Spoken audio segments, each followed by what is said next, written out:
Namaste.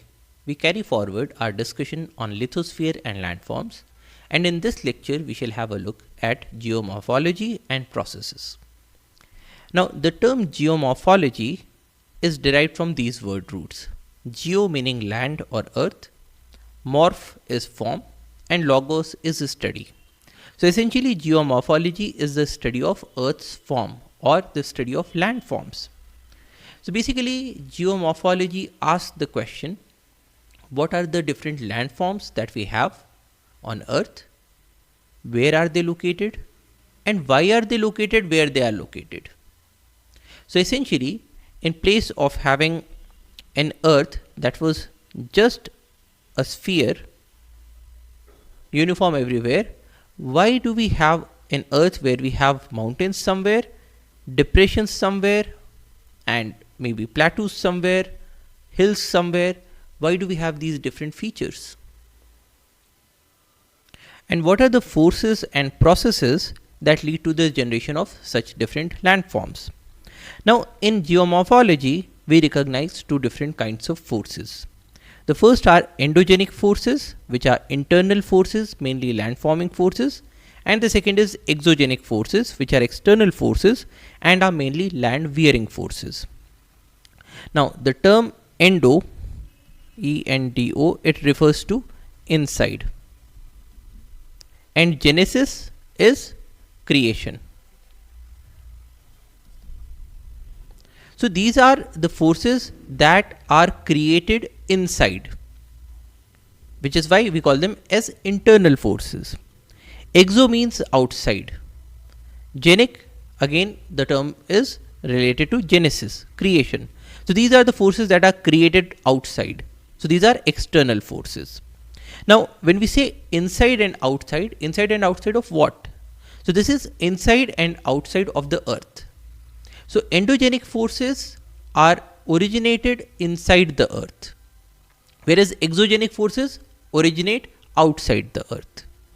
Now typically the endogenic forces are land forming forces and the exogenic forces are land wearing forces. So essentially what we are saying here is that we have two different kinds of processes. One is the endogenic processes that are done by endogenic forces, which originate inside the earth and they create land. On the other hand, there are exogenic forces which originate outside the earth and their main role is to wear down the land. So essentially when we talk about things such as erosion, now in the case of erosion, what happens is that if you have, say, a mount here and here you have a depression. Now through the process of erosion, the matter that is here, it will slowly be transported into this portion, and from this stage we will shift to a land that is more or less a flat land, because the matter that was here in the mound has been put into the depression. So the exogenic forces, such as the forces of erosion, they try to create a gradation. That is, they try to wear out the earth. They try to make the earth into a level area, a uniform area. So they try to wear down the mountains, they try to fill up the oceans or the depressions. On the other hand, if we just have the exogenic forces, then in that case, over the billions of years, the earth should have become completely uniform. We should not be having any mountains whatsoever remaining today. Now the reason why we still have mountains and we still have different depressions has primarily got to do with the endogenic forces, because endogenic forces create the land. So what the endogenic forces do is that if there is a flat land, they convert it into a landform that is up and down. So this is the role of the endogenic forces. So there are two forces, endogenic and exogenic, and these forces determine why the surface of the earth is uneven. Now we have had a look at certain endogenic processes before. Now we are going to summarize them in the context of geomorphology. The endogenic processes are diastrophism and volcanism. Diastrophism refers to the deformation of Earth's crust, specifically folding and faulting. deformation of the Earth's crust.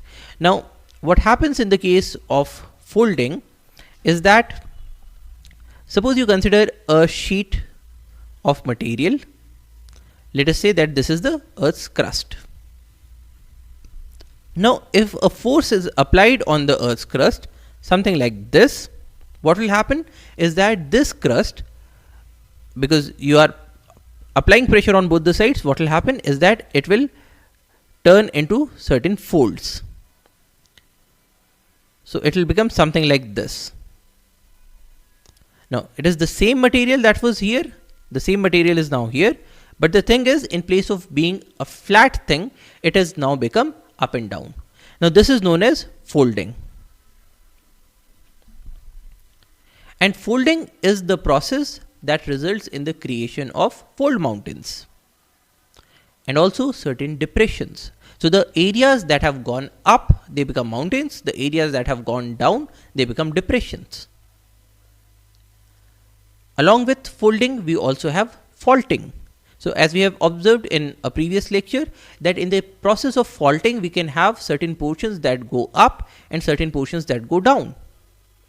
So, for instance, we can have a faulting, in which case if there is this material, it so happens that when you apply force, there is a crack that develops like this, and this portion now moves up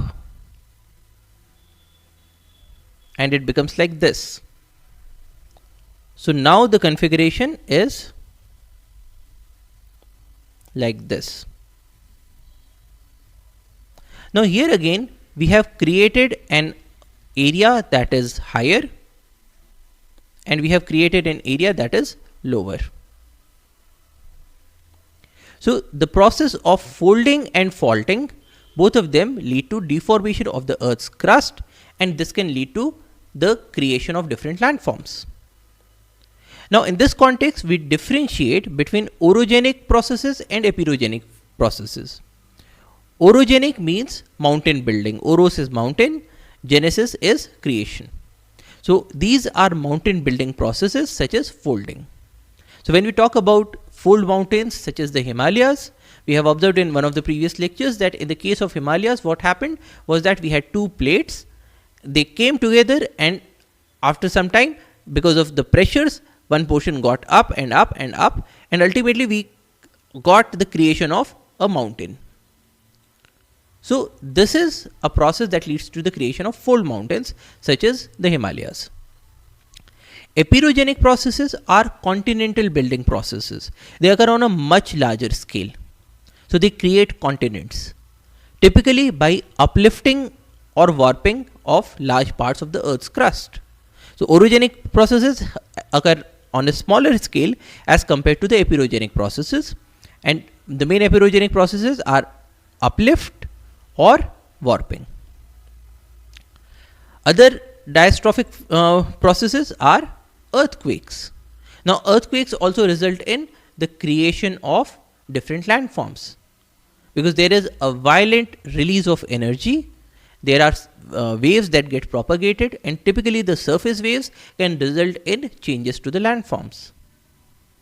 So, earthquakes are also another important way in which diastrophism acts. And plate tectonics. Now, we have observed this before, that in the case of plate movements also, when there is a convergence of plates, then we can have a situation in which one or both the plates move up. They may result in the creation of a fold mountain, or they may result in the creation of faultings. Similarly, when the plates go away from each other, we can have the formation of ridges, or in certain cases we can even have the creation of rift valleys. So, these are the diastrophic forces which result in deformation of the Earth's crust. Now, in most of these cases, they result in PVT changes, that is, changes in pressure, volume and temperature. And we have observed in the previous lecture that the changes in pressure, volume and temperature are related to metamorphism of rocks. So, whenever we have the working of diastrophic forces, we typically find metamorphic rocks. So they will be folding, they will be faulting, but at the same time we'll also find certain metamorphic rocks. Another endogenic process is volcanism, the movement of magma and the formation of intrusive and extrusive volcanic forms. Now these forms are not just the mountains. So we observed in an earlier lecture that we have the creation of conical mountains, or we can have the creation of shields, but together with this we can also have the creation of other sorts of landforms. So suppose the magma is moving up in a conduit, but then the magma finds a space here and it starts to accumulate in this portion. Now when the magma is accumulating here, then there will be an upward force, because the voids are getting filled with magma and there is even more pressure that is trying to fill up the voids. And so what will happen is that the earth's surface will also start to protrude. Now we do not have an igneous rock here, it's just the earth's crust that has gone up. So we can have different kinds of landforms that also are created because of volcanism, because of movement of magma and formation of intrusive and extrusive volcanic forms. Now these processes do not occur at the same pace everywhere, because we do not find a volcano everywhere. We do not have earthquakes that are happening everywhere. We have observed in one of the earlier lectures that the locations where earthquakes and volcanoes are frequent and large sized volcanism and earthquakes occur, they have been mapped, and they are only in a few locations.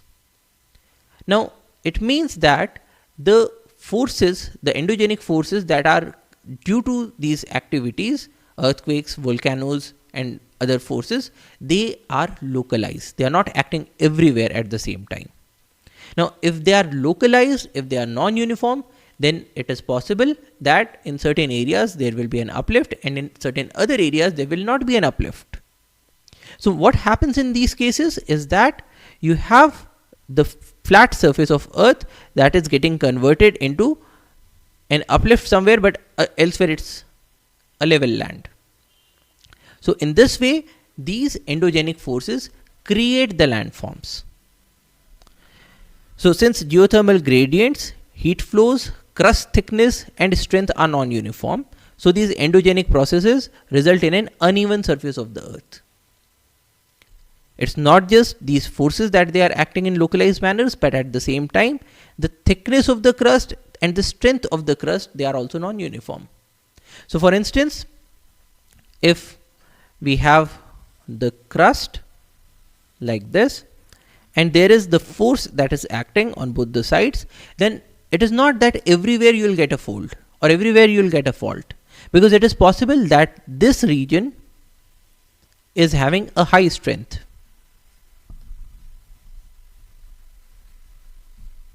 Similarly, this region also has a high strength.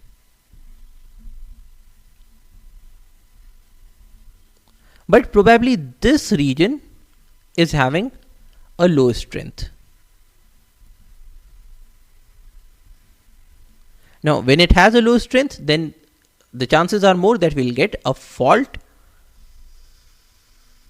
in this location. So this portion will remain more or less level, or this will move like a block. The right portion will also move like a block, but we'll get a fault in between. So the properties of the crust, because they are also non-uniform, they also result in a differential action of these endogenic processes and forces. And so these result in the creation of a non-uniform earth. The other forces are exogenic forces, which are the processes of denudation, which means stripping off. So what the exogenic forces do is that they take a landform and they denude it, which means that they wear it down. So from this it will convert to this, and then later on to this, and ultimately you will only have a plain level surface. So these are the forces of denudation, the processes of stripping off. Mostly they derive their energy through the sun, which is why they are exogenic. Exo is outside. So they are getting their creation, or they are getting their energy from the sun, mostly through temperature and precipitation, also winds, and they use the gradients that are created by the endogenic processes using gravity. They include things like weathering, mass movement, erosion, transportation and deposition. And the exogenic elements of nature like wind, water, ice, etc., they are also known as geomorphic agents. So what is happening in the case of exogenic processes? The agents are using the energy of the sun, because the sun is creating a temperature difference. When we talk about the earth, so when we have the sun here, the areas near the equator, they get heated up much more. The areas near the poles, they have a very less amount of heat. So there is a temperature gradient that gets created. Similarly, if you consider two areas, one is land, the other is water, then typically the land areas will get heated up much more as compared to the water bodies. And when there is a difference in temperatures, it results in the creation of a wind. Now, when you have a wind, the wind is an agent of denudation. The wind can carry things like dust particles or even sand particles. And so, if you have a landform and you have winds that are blowing, and these winds also have the sand particles. So these winds create a condition which is very similar to the action of a sandpaper. And through the sanding off process, the landform will get denuded down. It will get worn down. So these are exogenic processes, because they are getting their energy from the sun and they are working to degrade the landforms. Similarly, we have water. Now, when you consider a river is a very good geomorphic agent. It is a very good process that is an exogenic process. And what is happening in the case of rivers is that because of the energy of the sun, the water in the water bodies, it gets evaporated, it becomes water vapor, it moves into the air, then it moves with the air, then it forms clouds, and then it comes down as precipitation or rain. Now, when you have rainfall, then the water that moves, it will make use of the gradients that have been created by the endogenic processes. Meaning that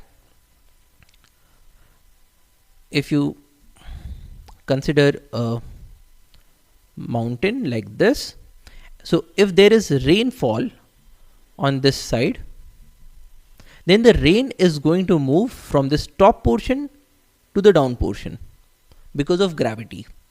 Now, it is taking this direction because this mountain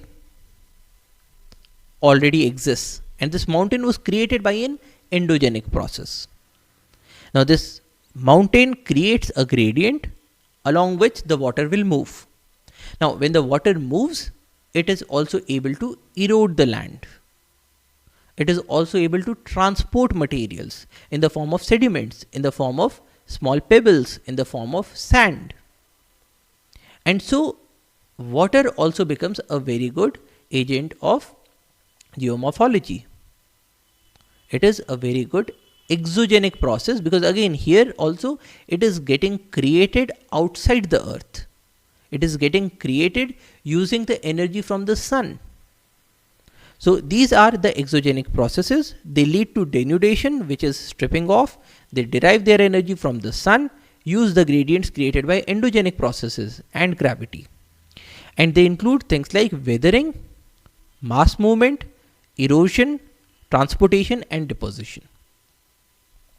So we'll also look at all of these. Now, when we talk about the exogenic geomorphic processes, what are the forces that drive them? Now, when we talk about weathering, now in the process of weathering, a rock gets broken down into smaller particles.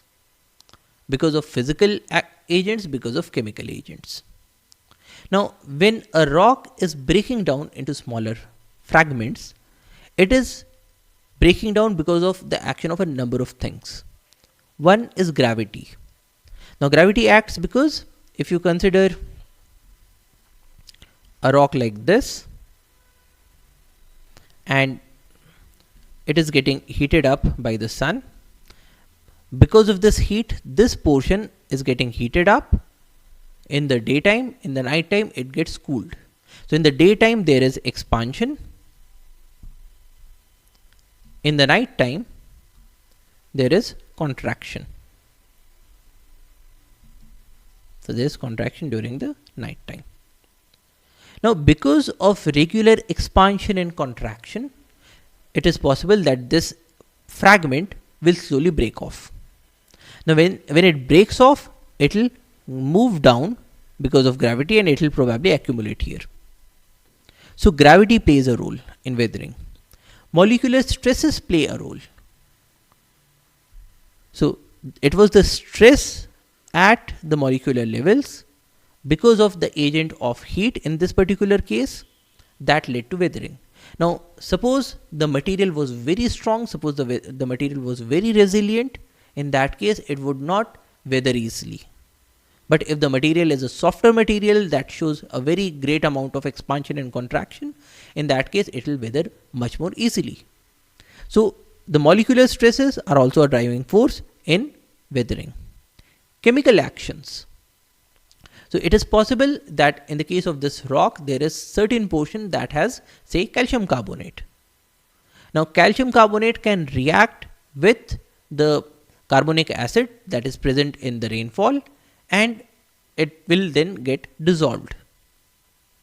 Now, because dissolution can also lead to a situation where you have, so suppose in this piece of rock you have this portion that is high in calcium carbonates. Now, when it rains,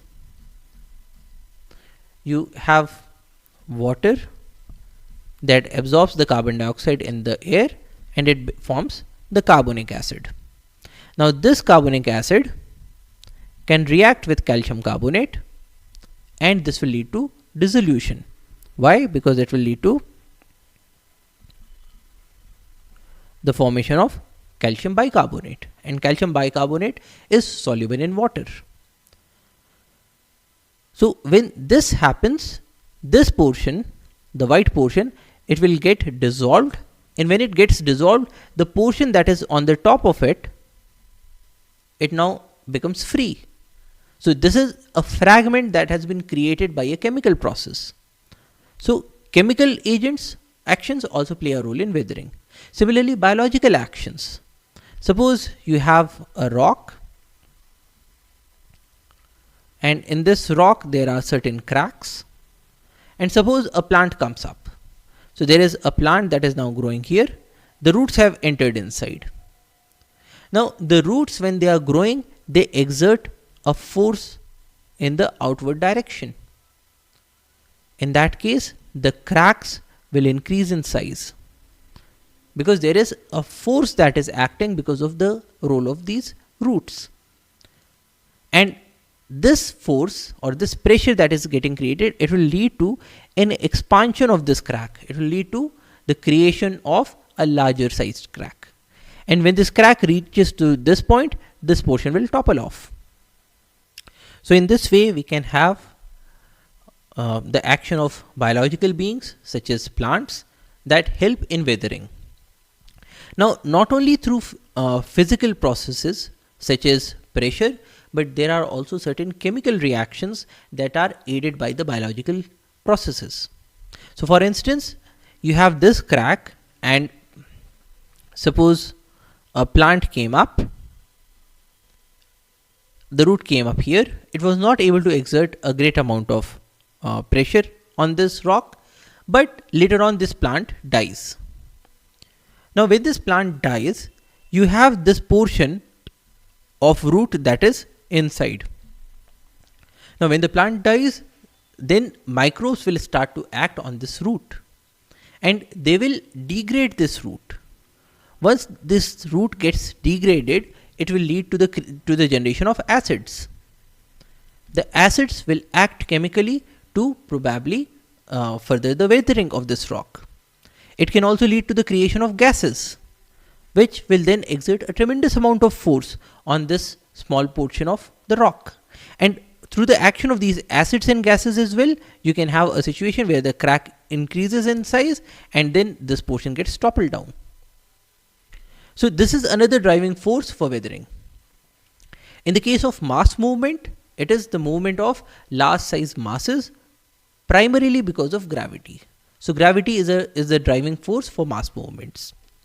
For erosion, the driving force is kinetic energy of wind, water and other such geomorphological agents. So if the wind is moving at a faster speed, or if the water is moving at a faster speed, then you will have more and more amount of erosion. So the kinetic energy in this case is playing the role of a driving force. In the case of transportation and deposition as well, the kinetic energy plays the role of a driving force. Now, since these forces, the gravity, molecular stresses, chemical actions, biological actions, kinetic energy, because these forces are dissimilar in different regions of the earth, so the strength of the exogenic geomorphic processes is also different in different regions of the earth. Now here again, what we are observing is that the impact of these exogenic forces is different in different areas.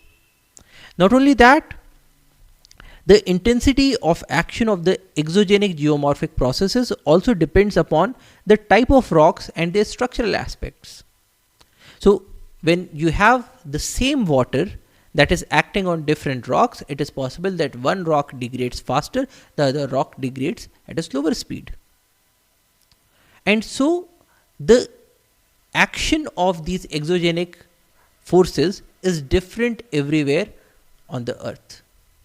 So we'll have certain areas where the action is more, and so the amount of denudation will be more.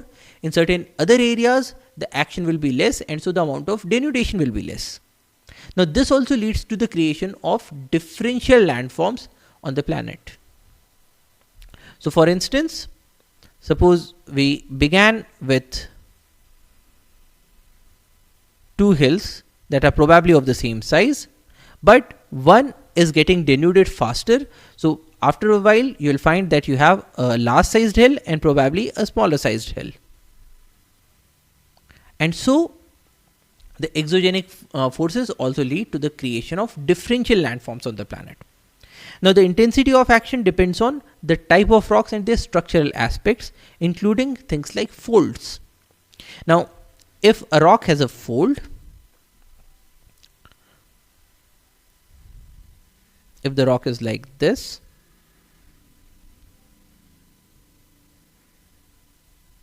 then probably some amount of water will get accumulated in this region, but water will not get accumulated in this region. And so if there are certain chemicals that are acting to denude these rocks, then the amount of action in this area will be much larger as compared to the amount of action in this region. So folds can affect the intensity of action of the exogenic forces. Similarly, faults. If you have a rock and this rock already has a breakage somewhere, suppose there is a break here. Now in that case, water will be able to seep into this region, and the weathering in this region will be greater as compared to say weathering in this region or weathering in this region. So the existing faults can also change the intensity of action of the exogenic agents. Orientation and inclination of the beds. Are the beds oriented towards the geomorphic agent, or are they oriented away from the geomorphic agent, such as the wind? Are they inclined in a way that they create a huge gradient, or are they inclined in a way that the amount of gradient is very less? Because things like water will move faster when the gradient is more, and so the water will have more kinetic energy. Similarly, the presence or absence of joints in the rock. If there are joints present, then the amount of weathering will be more. The hardness of the constituent minerals.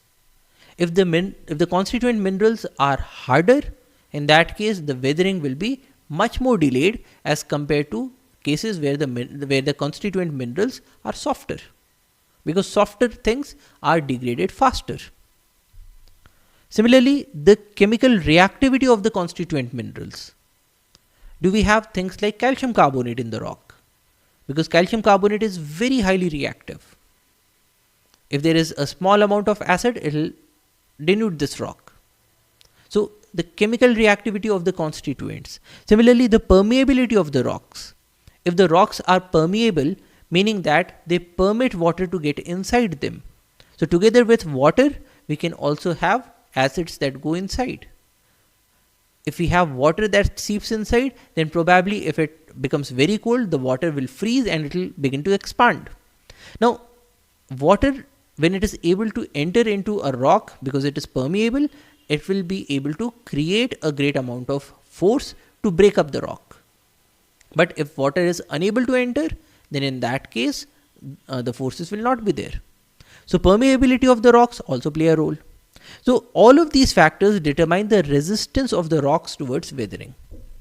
And if a rock is more resistant towards weathering, then it will not be degraded that fast. If the rock is less resistant to weathering, then it will degrade very quickly.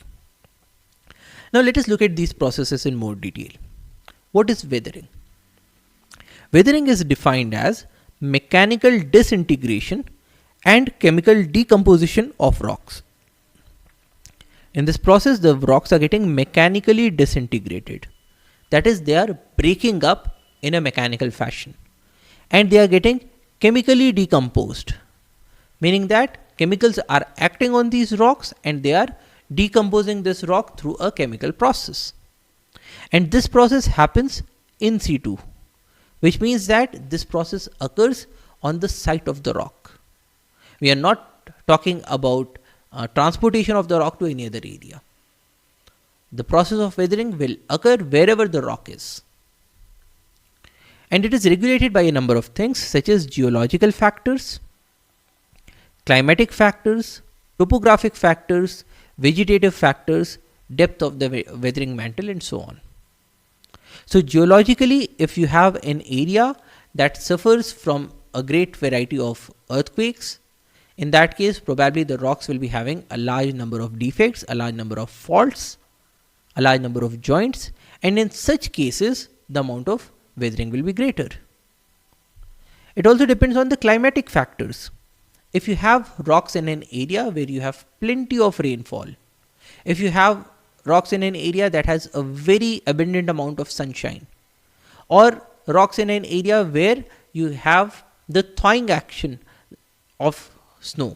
So essentially ice gets formed there and then ice gets melted. So the creation of ice and the melting of ice, if you have a situation like this, it's a very cold climate, then too the amount of weathering will be much greater as compared to areas that have a much more equable climate. So there is little amount of rainfall, there is little amount of sunshine, it does not get very cold. In those areas, the rocks will not get weathered quickly.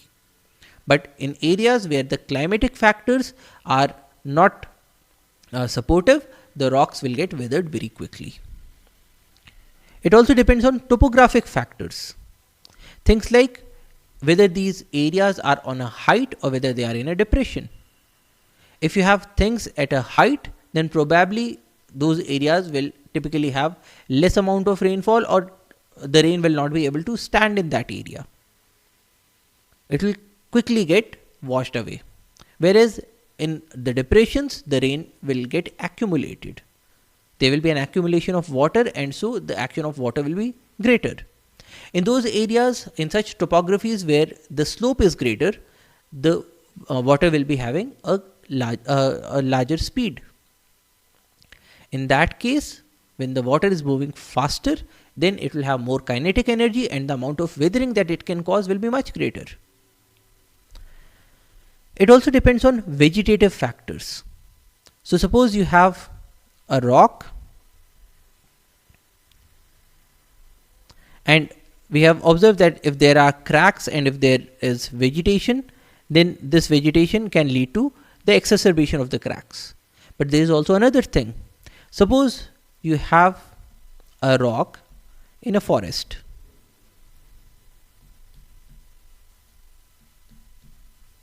So you have these trees and you have a rock here.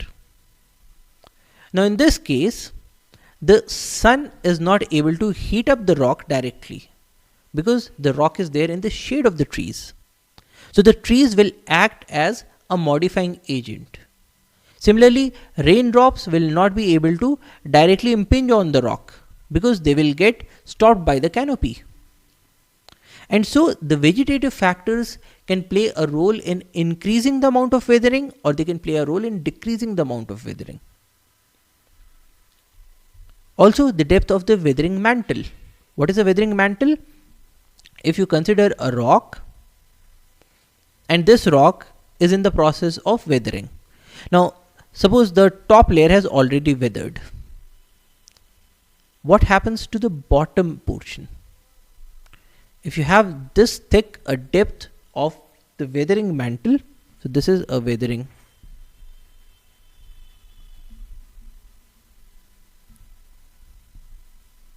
Now, if the weathering mantle is not removed by, say, the action of wind or water, then it acts as a protective blanket over the rest of the rock. So it prevents the weathering of the remaining portion of the rock. So these are all different processes that regulate the amount of weathering. There are three different kinds of weathering. We have physical weathering, chemical weathering, and biological weathering. Physical weathering occurs through several mechanisms that act physically, meaning that there is no chemical reaction that goes on. It is just an action of changing temperature or pressure and so on.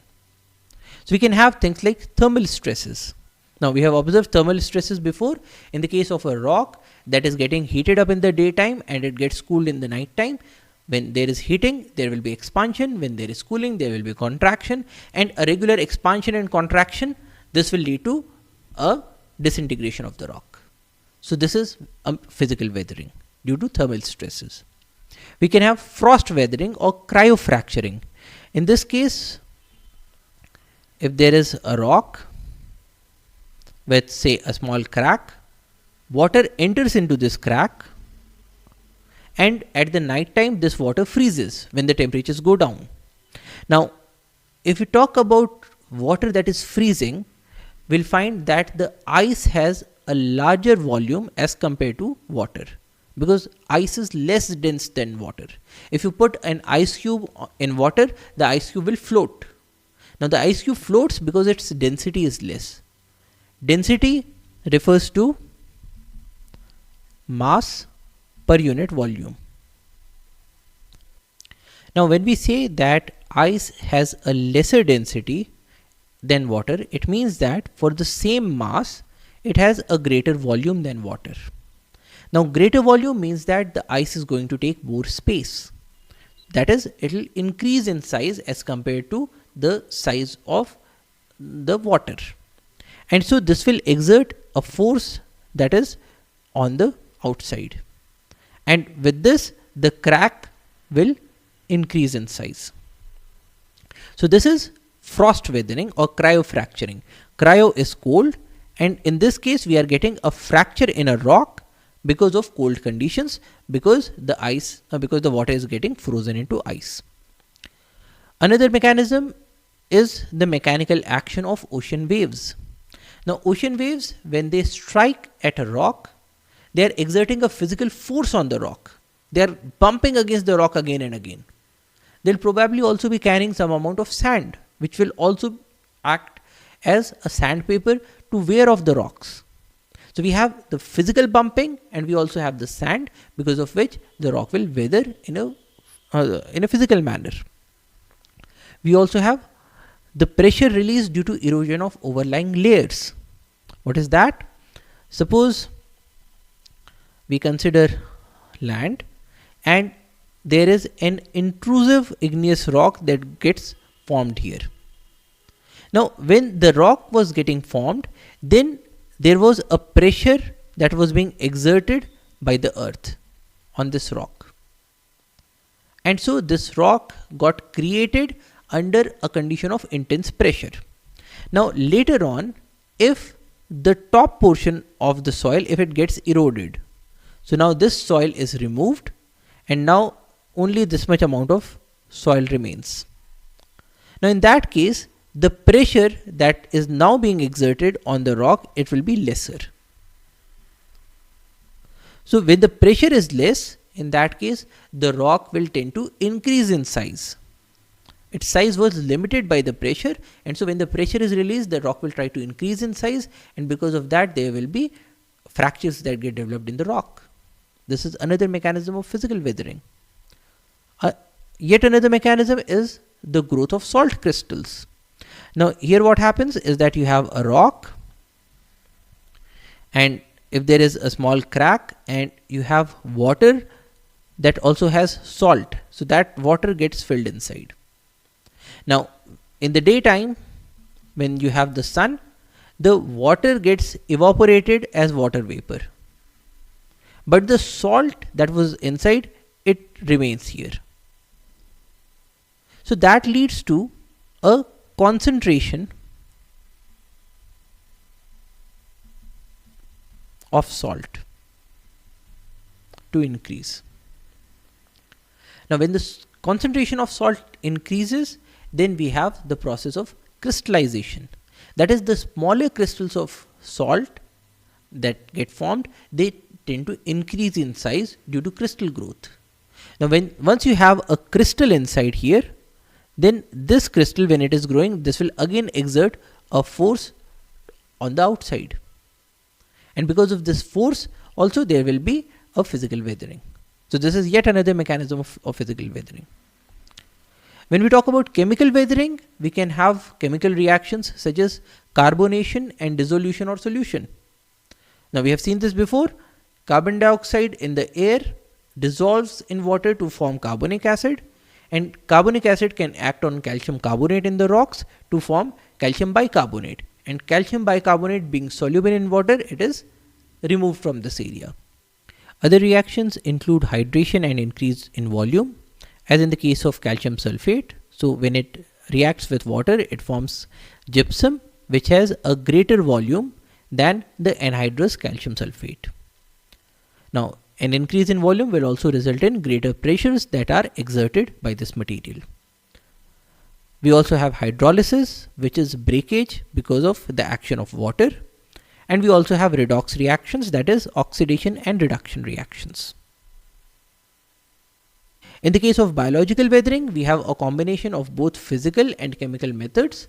Example, physical push action of roots and the release of acids or the release of gases. So this is weathering. And weathering is very important, not just because it creates landforms, but also for the functioning of life on this planet. Weathering creates regolith, it creates soils. Soils support plants and plants support all the other organisms. And so weathering, because it plays a role in the soil formation, it is important for the sustenance of life on this planet. Support for erosion and mass movements. They aid in the gradation process, producing reduction in relief and landform alterations. Now in the process of weathering, large size rocks are broken down into smaller fragments. Now it is easier for agents such as wind and water to transport smaller fragments because they are having a lesser mass, they have a lesser weight as compared to larger fragments. And so through the generation of smaller fragments, the process of weathering aids in the gradation processes. It aids erosion. It also aids mass wasting, which means movement of matter because of gravity. We'll look at mass wasting in a short while. Weathering also releases the minerals that are in the rocks, which provide nutrition to plants. Weathering creates habitat for several plants and animals, and it also leads to enrichment of certain ores. Why? Because suppose you have a rock and the rock has certain important minerals for you, say iron or say gold. Now when there is weathering, the rock will break down into smaller fragments. And when there is erosion and transport, then the lighter portions will get removed from this place. So the rock has broken down. So you have these white portions that are lighter, and you also have the yellow portions that are heavier. Now when you have the action of wind or water, the white portions will get removed, and ultimately you will have a situation where your yellow portions remain in this area. So this is leading to an enrichment of the ore. So your ore is now having more and more amount of that mineral that you are interested in. So this plays a very important role in the mining for different materials. So this has an economic importance as well. Next, let us have a look at mass movement. Mass movement is movement of mass of rock and debris down the slopes by the action of gravity, not by the action of wind, water, ice, etc. So it is primarily the movement of material down the slopes through the action of gravity. That is mass movement. Weathering is not a prerequisite since gravity acts even on larger masses, but weathering can play a role to facilitate mass movement, because typically the smaller fragments are easier to move. Mass movement is favored by weak and unconsolidated materials. If the materials are very much consolidated, they exist as a large sized mass, then probably in a smaller slope it will be difficult to move it. But in the case of unconsolidated materials, they collapse very easily, they tend to move very easily. Vertical cliffs and steep slopes. Now here, because gravity is playing the majority of role, so if there is a vertical cliff or if the slope is steep, then gravity can move the material in a much easier manner. Abundant precipitation and torrential rains. Now in this case, when there is rain, then the soil will get converted into a slush. So you will have a slush that has soil, it has rocks, it has water, and this slush can move much more easily than say a very dry portion that has only soil and the rocks. Now remember that in this case we are not talking about movement through water. We are not talking about the action of say a stream to carry the material. But water plays a role in supplementing this process of mass movement by creating a slush. So abundant precipitation and torrential rains also help. Scarcity of vegetation and removal of vegetation. Because vegetation tends to hold the soil, it tends to hold the materials, even it tends to hold the rocks. So suppose you have a slope and you have a rock, and if there is no vegetation, then probably this rock will very easily move down. But if there is say a big size tree here, then the rock will be stopped here at this location. It will not be able to move. So vegetation stops the mass movement, and so removal of vegetation or scarcity of vegetation helps the mass movement. Removal of support from below. Suppose you consider a cliff that is like this, and you have a rock on the top, and through the process of erosion, now this portion has been eroded like this. So this portion is now gone because probably there is a river that is flowing here and it is eroding away the soil that is at the bottom. So in this case, now the support is gone, and so there will be a crack sort of a situation here, and this whole material will come down. So in this case, the removal of support from below is also aiding mass movement. Overloading through addition of materials. Suppose you have this situation, and because there was a person who had this land, he tried to create a house here, adding to the load. So that will also aid in the mass movement. Because of an excessive load, this portion will fail much more easily. Earthquakes, explosions, vibration of machinery, etc. That also aids mass movement. It helps matter to move. because all of these act to reduce the resistance of materials for mass movements. Now there are three forms of mass movement. You have heave, which is uplift due to frost growth and other causes. So in the case of heave, what happens is you have the soil, and this soil has certain masses on top of it. This soil is wet, it is saturated with water. Now in the colder climates, this water freezes. So it turns into ice, and as we have seen before, ice has a greater volume as compared to water. So in this case, when the water is getting converted into ice, then the total volume increases and the land will move up like this. And with the land, all of these matters will also rise. So this uplifting due to frost growth and other causes is known as heave.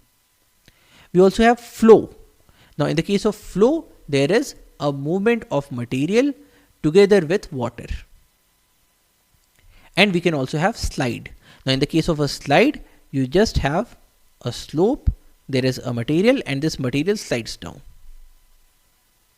with rolling or without rolling. So we have three different forms of movement. We also classify the movements in three classes. We have slow movements such as creep. A creep is a very slow, imperceptible movement of soil and rock debris. You will not find the soil and the rocks moving, but you can find an indication of creep, say by looking at electric poles. So if there is a movement of soil, the electric pole that was earlier straight, it might turn. So this is an indication that the soil has moved. So creep is a very slow movement. You also have solifluction, which is slow downslope movement of soil and rock debris that is saturated or lubricated with water. Then we also have rapid movements, typically in humid areas with steep slopes. We have things like earth flow, in which even bedrocks may slide down, mud flow, especially after volcanic eruptions. So when we talk about flow, what happens is that if we look at this model, so here we have a land, and in this area there is flow that is happening. Now when there is a flow, the flow occurs like this. So you can see that there is a movement that is coming out here. So this is back, and here now the flow is coming out.